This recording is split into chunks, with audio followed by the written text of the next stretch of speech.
Hello friends, ये मेरा मोगरा का पौधा है और ये एक अच्छी फ्लावरिंग कर रहा है। आप देख सकते हैं इसमें कितनी सारी बर्ड्स लगी हुई हैं। बहुत सारे फूल सुबह तोड़ भी लिए जाते हैं। पिछले 20 दिन पहले ये पौधा ऐसा नहीं था।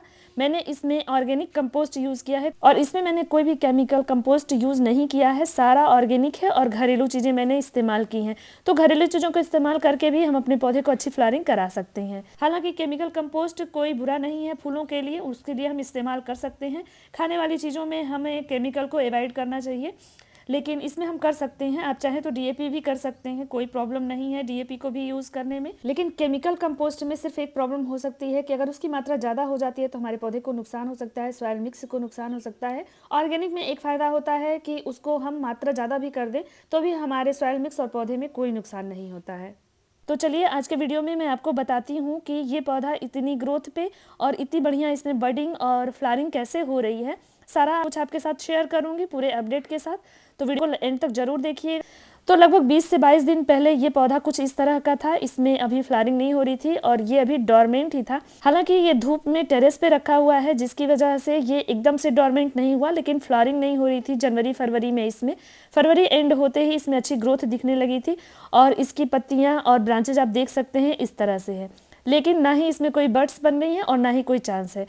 तो हम क्या करेंगे कि सबसे पहले हम इस पौधे पे कुछ वर्क करेंगे और वो भी सारे घरेलू चीज़ों से। तो चलिए दिखाते हैं कि हम इस पे क्या करने वाले हैं। सबसे पहले तो सबसे ज़रूरी होता है इसकी ट्रिमिंग और पिंचिंग करना और इसके अलावा इसके सॉइल मिक्स को ठीक करना। तो इसकी सॉइल मिक्स बहुत हार्ड हो चुकी है, तो सबसे पहले हम इसके सॉइल मिक्स को ठीक करेंगे और उसके बाद फिर हम पौधे पे वर्क करेंगे। तो यहाँ पे देख सकते हैं थोड़ी सी मिट्टी हार्ड हो चुकी है, तो अब इसको हम अच्छे से गुड़ाई करेंगे। सॉइल मिक्स को अच्छे से गुड़ाई करके और थोड़ी मिट्टी हम लोग बाहर निकाल लेंगे। लगभग 2-2.5 इंच तक की मिट्टी को हम बाहर निकाल लेंगे। इससे फ़ायदा ये होगा कि थोड़ा सा सनलाइट रूट्स को भी मिल जाएंगी और थोड़ा एयर सर्कुलेशन भी जड़ों में अच्छा हो जाएगा, जिससे कि पौधे की ग्रोथ पे बहुत फ़र्क पड़ता है। तो ये स्टेप जब भी हम पौधे को डोरमेंसी से निकालते हैं तो उस टाइम बहुत ज़रूरी होता है, ताकि रूट्स पे थोड़ा वर्क कर दिया जाए, जिससे कि रूट्स हेल्दी हो जाए प्लांट के। और जब पौधे की जड़ अच्छी हो जाती है तो वो ऑटोमेटिकली पौधे को अच्छे से कंपोस्ट वगैरह या पानी जो भी हम देते हैं वो हमारे पौधे को अच्छे से मिल पाता है। तो इसके लिए रूट्स पे वर्क करना बहुत ज़्यादा ज़रूरी होता है। तो मैंने यहाँ पे 2 से 2.5 इंच तक की मिट्टी को बाहर निकाल लिया है। उस मिट्टी को भी धूप में सुखा लेंगे और इसके अलावा जो भी इस तरह से रूट हेयर्स दिख रहे हैं आपको जड़ों में, इसको हम थोड़ा थोड़ा करके हटा लेंगे। हाँ, रूट्स को डिस्टर्ब नहीं करेंगे। इस टाइम में आप प्लांट्स की रिपोर्टिंग भी कर सकते हैं, लेकिन इन रूट हेयर्स को निकालना ज़्यादा इंपॉर्टेंट होता है। अगर हटा देंगे तो भी आपका पौधा अच्छे से ग्रोथ करने लगेगा। तो अब पौधे को और सॉइल मिक्स को हम 4 से 5 घंटे के लिए धूप में छोड़ देंगे और सारा प्रोसेस अब शाम को करेंगे।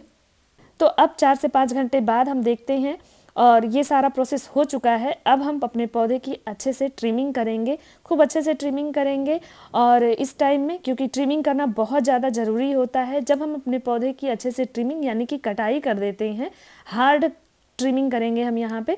तो जब हम हार्ड ट्रिमिंग करते हैं तो जिस ब्रांच को भी हम काटते हैं ना, वहाँ से 2-3 नई ब्रांचेस निकल करके आती हैं और उन्हीं ब्रांचेस में कलियाँ लगती हैं जब हम कंपोस्ट करते हैं। तो जो भी स्टेप मैं आपको बता रही हूँ वो सारे ही स्टेप इस टाइम में काफ़ी इंपॉर्टेंट है। तो पौधों के साथ ज़रूर ये काम करिए जब वो डोरमेंसी से बाहर आते हैं। तो ये काम करने के बाद देखिए मैंने खूब अच्छे से कटाई छटाई कर दी है अपने पौधे की। और इसको इस टाइम में हम शेप भी दे सकते हैं। थोड़ा बुशी हो जाएगा पौधा जब हम कटाई छटाई कर देंगे। 10 से 15 दिनों में पौधे की ग्रोथ फिर से वैसी की वैसी हो जाएगी, उससे ज़्यादा होगी। तो ये ट्रिमिंग हो चुकी है। अब इसके बाद हम इसमें कंपोस्टिंग करेंगे। तो मैंने यहाँ पे सिर्फ और सिर्फ गोबर की खाद यूज़ की है। ये 1 साल पुराना गोबर का खाद है जिसको मैं यूज़ कर रही हूँ। आपके पास अगर काऊ डंग कंपोस्ट नहीं है तो आप इसकी जगह पे वर्मी कंपोस्ट यूज़ कर सकते हैं। उसमें थोड़ा सा नीम खली मिला दीजिए। मैंने भी गोबर की खाद में थोड़ी सी नीम खली 1 से 1.5 चम्मच मिलाई हुई है और इसी को मैंने लगभग 1.5 इंच तक बिछा दिया है पूरे गमले में। तो मिट्टी को हमने जो बाहर किया था उस मिट्टी से भी जो रूट हेयर्स है उसको हम निकाल लेंगे। और ये मिट्टी अच्छे से सूख चुकी है, इसको धूप लग चुकी है। और इसके बाद इस मिट्टी की एक पतली लेयर हम बिछा देंगे जो कंपोस्ट हमने डाली है उसके ऊपर से। इस तरह से जड़ों को एक अच्छा पोषण हम दे रहे हैं। तो इस कंपोस्ट से बहुत अच्छी ग्रोथ होती है मोगरा में। जो काऊ डंग कंपोस्ट होता है या वर्मी कंपोस्ट होता है ये एसिडिक नेचर का होता है और हमारे मोगरा को एसिडिक कंपोस्ट बहुत ज़्यादा पसंद आता है। तो इस तरह से हमने मिट्टी की लेयर बिछा दी और अब इसके बाद इस पौधे को कैल्शियम की बहुत ज़्यादा ज़रूरत होती है, क्योंकि जितने भी वाइट कलर के फ्लावर्स होते हैं ना, उन पौधों को कैल्शियम की बहुत ज़्यादा रिक्वायरमेंट होती है। तो बाकी पौधों में हम 2 बार कैल्शियम देते हैं साल में, लेकिन मोगरा में हम कम से कम 3 बार देते हैं। तो यहाँ पे मैंने कैल्शियम के लिए चॉक का इस्तेमाल किया है। आप चाहें तो थोड़ा सा चूने का भी प्रयोग कर सकते हैं, जो पंसारी की दुकान से मिलती है वहाँ से ले सकते हैं। सिर्फ 1 चुटकी चूने को 1 गिलास पानी में घोल करके और इसमें आप डाल देंगे तो 3 से 4 महीने तक आपको फिर इस प्रोसेस को करने की ज़रूरत नहीं होगी। मैंने यहाँ पे चॉक यूज़ किया है। मैंने एक चॉक को कई टुकड़ों में कर लिया है और इसको जो गमले की रिंग है उसमें डाल देंगे, किनारे किनारे डाल देंगे और मिट्टी से ढक देंगे। ये धीरे धीरे से डिकम्पोज होगा और हमारे पौधे को कैल्शियम मिलता रहेगा। तो 12 इंच के पॉट के लिए ये 1 चॉक काफ़ी है, जो 3 से 4 महीने तक कैल्शियम की रिक्वायरमेंट इस पौधे की पूरी करेगी। इसके बाद 1 से 1.5 चम्मच हम इसमें फंजीसाइड का छिड़काव कर देंगे, ताकि किसी भी तरह का फंगल इन्फेक्शन ना हो। कम से कम 5 दिनों तक हम अपनी पौधे को सेमी शेड में ही रखेंगे, ताकि हमारा पौधा शॉक में ना जाए। अभी हम इसको तुरंत धूप में नहीं रखेंगे। 5 दिनों के बाद हम इसको धूप में शिफ्ट कर देंगे। तो 5 दिनों के बाद मैंने इसको धूप में शिफ्ट कर दिया था और इसके बाद ये आपको 10 दिनों के बाद का मैं अपडेट दिखा रही हूँ। 10 दिनों के बाद आप देख सकते हैं पौधे की ग्रोथ कितनी अच्छी हुई है और इसमें छोटी छोटी बर्ड्स भी कहीं ना कहीं नज़र आ रही हैं।